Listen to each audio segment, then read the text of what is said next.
Então vamos falar sobre a origem da vida, né? Isso. Como é que os seres vivos se originam, né? Tanto qualquer um quanto o primeiro ser vivo. Então nós temos duas hipóteses de origem da vida: a teoria da abiogênese e a teoria da biogênese. Fecha o microfone aí para não atrapalhar minha gravação, rapaz. A biogênese quer dizer não, bio, vida, gênese, origem.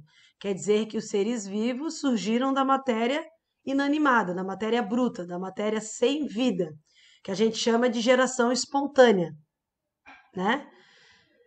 Então eles ainda achavam, né, e tinham essa ideia de força vital, de espírito da vida, mas eles achavam sim, né, que lá num quarto escuro com um monte de roupa suja ia nascer, surgir ratos, baratas, né? Essa é a hipótese de abiogênese. Mas não falava do primeiro ser vivo, falava dos seres vivos em geral. Beleza? E a teoria da biogênese, que é a teoria que diz que a origem dos seres vivos, né, um ser vivo para surgir precisa de outro pré-existente, provavelmente pela reprodução. Isso vocês já viram também. Alguns dos filósofos, né, que acreditavam na biogênese, um deles era o Aristóteles, né? Ele falava que a matéria bruta poderia apresentar um princípio ativo ou uma força vital responsável por originar seres vivos sob determinadas condições. No século XVII, Van Helmont, ele dizia: se você pensar uma peça de roupa manchada de suor prensar junto com um pouco de trigo em um vaso aberto, após 21 dias, o odor muda e o fermento transforma-se em ratos adultos, né? Então, a ideia deles era essa, mesmo porque a gente sabe que higiene zerada, né? Condições de higiene nessa época bem complicado. Aí nós temos também no século XVII o primeiro cientista a ir contra essa teoria e tentando com seus experimentos comprovar a teoria e derrubar a biogênese e comprovar a biogênese. Esse cara é o Redi, o Francesco Redi, que ele disse o quê? Que as larvas de moscas apareciam na carne em decomposição, não surgiam por geração espontânea, mas sim a partir de ovos colocados naquele meio por moscas adultas. E aí acho que vocês devem lembrar, né? Então ele fez o quê? Ele pegou 2 potes, um aberto e um fechado. No pote, tanto no pote aberto quanto fechado, botou, né, pedaços de carne. Esse peixe aí eu não acredito muito, mas pedaços de carne eu acredito mais. E as moscas vieram e pousaram aqui em cima, e o pote aberto, as moscas pousaram ali na carne e colocaram seus ovos.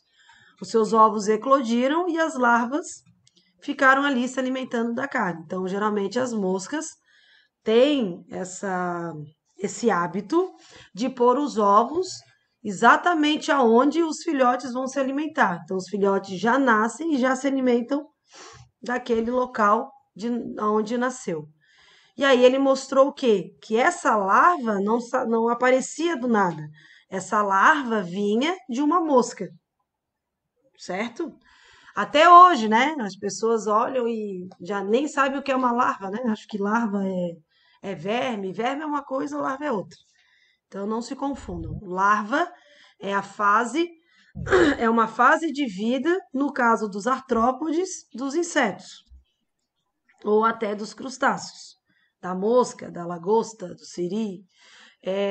Agora, verme é um animal, é outra coisa, né? Que vocês estavam vendo já na apostila passada. Beleza. Deixa eu voltar ali. O Redi conseguiu provar para os seres macroscópicos, multicelulares, pluricelulares. Porém, ele não conseguia explicar da onde que ia aparecer o fungo, né? E outras coisas que vão aparecer nesses 2 potes, independente das moscas. Então, toda a parte microbiológica, o Redi não conseguiu explicar.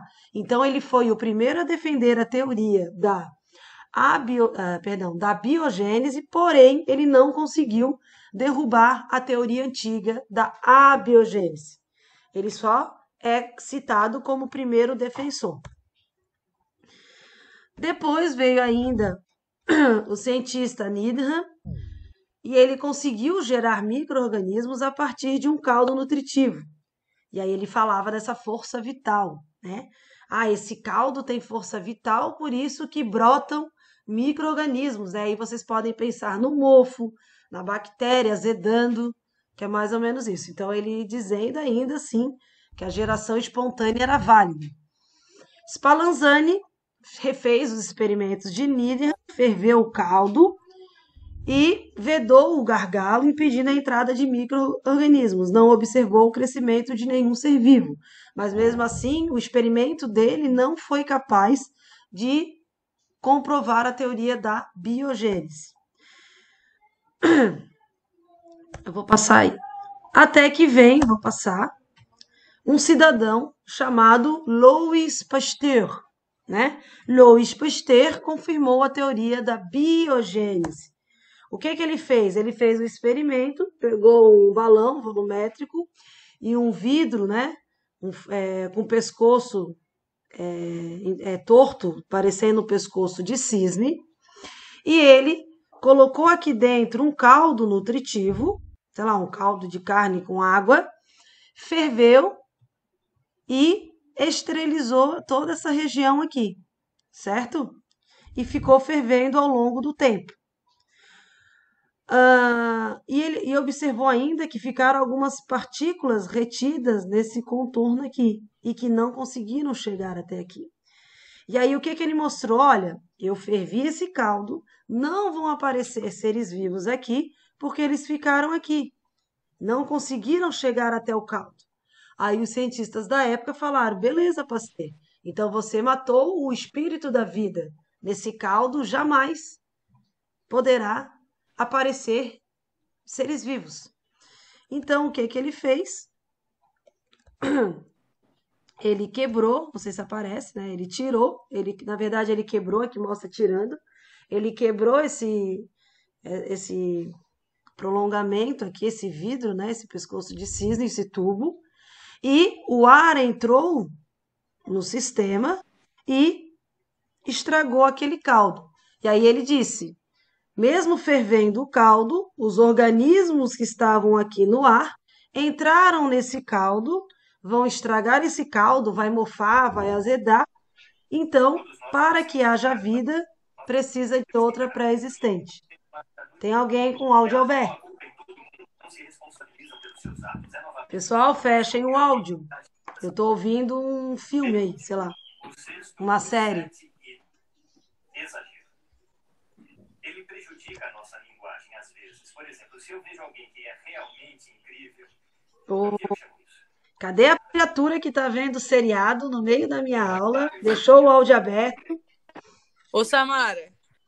Obrigada. Porque eu não consigo ver, eu tô aqui no slide. Desliga esse troço. Oi. Depois a Jaque incomoda que tem muito barulho. Não é tu? Não. Deve ser o João, só pode. Mentira. É um tal de Vinícius. É o Vinícius? Não. Alguém tá ali dizendo que tá na aula e tá assistindo seriado. Deve ser seriado de Origem da Vida. Vamos lá.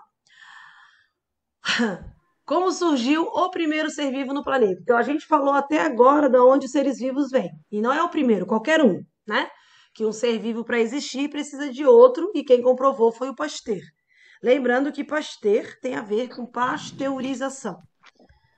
O primeiro ser vivo já é outra coisa. Então, a gente tem algumas teorias. A gente tem o próprio Big Bang, que é uma teoria de origem do universo e que, consequentemente, ao longo do tempo, né? Também vem aí junto vários estudos sobre a origem da vida. A gente tem o criacionismo, que fala que Deus criou o planeta, o universo, tudo que existe, né?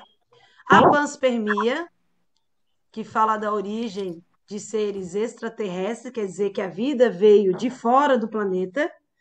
Então, tudo que é vivo, aquelas bactérias vieram de fora para dentro. E tem alguma menina com o áudio aberto. Deixa eu ver aqui. Ver se eu consigo fechar. Acho que já deu. E a evolução química que está relacionada com o Big Bang, né? Mas ela está mais direcionada para a origem dos seres vivos e principalmente das moléculas orgânicas, que aí é a teoria que a gente chama de teoria atual, que é de Oparin e Haldane. Então, segundo Oparin, há cerca de 4,5 bilhões de anos, o planeta Terra apresentava um mar de rochas derretidas devido ao calor irradiado nas camadas mais profundas. Então, o planeta era muito quente. Toda a água que tinha nesse planeta, ela estava em forma de vapor. Então, tudo que tinha fora a lava era tudo vapor, tá? E aí eles falavam que essa água, eles falavam muito da atmosfera primitiva. E para eles, até por alguns estudos, Oparin e Haldane, a atmosfera primitiva apresentava hidrogênio, vapor d'água, metano e amônia. E nessa atmosfera tinha o vulcanismo, né, o metano vindo desse vulcanismo, a água que já estava aqui, a amônia, através dessas. E tinha ainda muitas descargas elétricas. Por algum motivo, a temperatura baixou e todas essas substâncias, junto com a descarga elétrica, foram sintetizadas. E juntando metano, amônia, água e hidrogênio, foi possível adquirir o primeiro aminoácido, que é uma substância orgânica. Esse aminoácido, ao longo do tempo, virou proteína, e essa proteína, ao longo do tempo, formou o que é chamado do primeiro ser vivo, que são os coacervados, a primeira célula, o primeiro ser vivo aí. Então, Haldane e Oparin criaram uma teoria, eles fizeram uma hipótese, tá? Tempos depois, então ele fala isso aqui, né? Tá, que eu já expliquei para vocês. Tempos depois, cadê? Conservado. Tempos depois, o próprio aluno de Oparin, que era Stanley Miller, junto com o Ray, o que eles fizeram? Vocês lembram dessa imagem aí que eu coloquei na primeira prova de vocês lá do primeiro ano? Miller, o que ele fez? Ele tentou simular a atmosfera primitiva que Oparin acreditava que existia. Ele e o Haldane. Então ele pegou a água, ferveu, transformou em vapor, colocou os gases, metano, amônia e hidrogênio. Todos esses gases, né, foram carregados até essa parte onde receberam descargas elétricas e imediatamente foram resfriados. O que foi possível observar? Que a união de amônia, metano, hidrogênio e água formava, sim, aminoácidos. Então, eles conseguiram provar a teoria de Oparin e Haldane. Sim, tinha aminoácidos. Porém, eu não tenho como provar se era exatamente isso que tinha naquela atmosfera ainda. E a partir daí, pessoal, tem várias outras teorias que surgiram depois dessa teoria de Oparin. Isso é século XX. Tá? A teoria de Oparin, até o experimento de Stanley Miller, penso que Stanley Miller ainda é vivo, isso são hipóteses recentes. Depois veio o Sidney Fox, que falou que os aminoácidos se uniam em pequenos peptídeos e aí formavam aí microesferas, que é o que a gente pensa que são as células primitivas, tá? E aí vem duas coisas muito importantes. Então pensa, se eu tinha nessa sopa primitiva os coacervados, o que vocês acham que os coacervados eram? Autótrofos ou heterótrofos? Oparin e Miller, ou Urey e Haldane, que estavam todos juntos nessa ideia, eles acreditavam que o primeiro ser vivo ele era heterótrofo. Por quê? O que que ele vai comer? Ele vai comer aminoácido, certo? Porque eu tenho aminoácido. Eles não pensavam que o primeiro ser vivo poderia realizar fotossíntese, tá? Essa é a teoria deles. Então, existe sim uma hipótese sobre como o primeiro ser vivo obtinha energia, e uma das hipóteses era que eles precisavam se alimentar de outro ser vivo, de uma substância orgânica, e que provavelmente, porque eles eram extremamente simples, eles faziam fermentação. Aí, né, ocorre uma diminuição da matéria orgânica, um aumento de CO2 na atmosfera. Esse CO2 pode, no futuro, levar os seres vivos a realizarem fotossíntese, e essa fotossíntese depois vai ter a liberação de oxigênio na atmosfera. Então, a hipótese heterotrófica é a hipótese de que o primeiro ser vivo teria uma outra substância orgânica para se alimentar, e aí nós temos a liberação do CO2, porque tanto a respiração celular quanto a fermentação liberam CO2.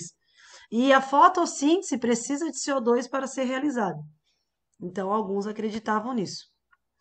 Surgimento das células eucarióticas, né? Aí tem mais a ver com a parte da celular, de organelas, que eu acho que eu já falei para vocês. Então, tem uma teoria da endossimbiose que diz que tanto mitocôndria quanto cloroplasto eram bactérias que foram fagocitadas por uma célula maior e ficaram morando dentro dessa célula. Quando a célula apresentava somente mitocôndria, essa célula provavelmente deveria ser um protozoário que no futuro deu origem a uma célula animal. E quando a célula apresentava tanto mitocôndria quanto cloroplasto, nós conseguimos observar que essa célula provavelmente deu origem a uma célula vegetal. Por que que essa teoria, né, é uma grande teoria? Porque tanto o cloroplasto quanto a mitocôndria têm DNA próprio. Tanto o cloroplasto quanto a mitocôndria tem duas membranas, membrana externa e membrana interna. A membrana externa é semelhante à célula, é uma camada bilipídica, né, semelhante às organelas e até a própria membrana plasmática de células mais complexas. E a membrana interna seria a cápsula das bactérias. Então, tudo isso levou a crer que bactérias foram sim fagocitadas por alguma célula e elas ficaram morando ali dentro. Isso aparece muito, tá? Aparece muito em vestibulares, mesmo porque é uma teoria recente, né? É isso aí. De origem da vida, é isso aí. Deixa só eu fechar aqui, voltar para a gente poder falar